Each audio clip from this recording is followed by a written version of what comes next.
ချက်ပြုတ်ကြီးဒီတပကံလုံးမှာလက်40ရိုးရီပြုတ်တာအသားရည်လည်းပါတော့ပြီးတော့ဒီမှာချက်သွေးရယ်နောက်ပြီးတော့ဒီမှာရှင်လေးရယ်မဖားပြီးရယ်ဘတ်40ကန်တယ်နော်ချက်ပြုတ်ကြီးတော်တော်ကောင်းတယ်ကြလား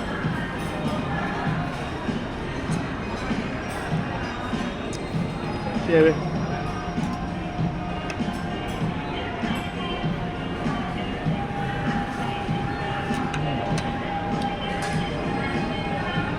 အချင်းကြီးလည်းတော်တော်ကောင်းတယ်အချင်းကြီးကဘဲကင်တွေပါနဲ့စားလို့ကောင်းမယ်ရှင်စားရဟိုစင်ကူချက်စီသမင်းပုံစံမျိုးတော်တော်မိုက်တယ်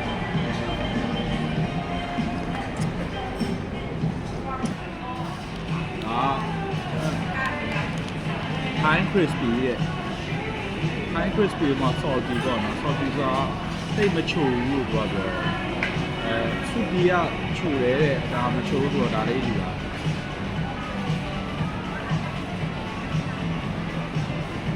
ဟဲ့ only လေး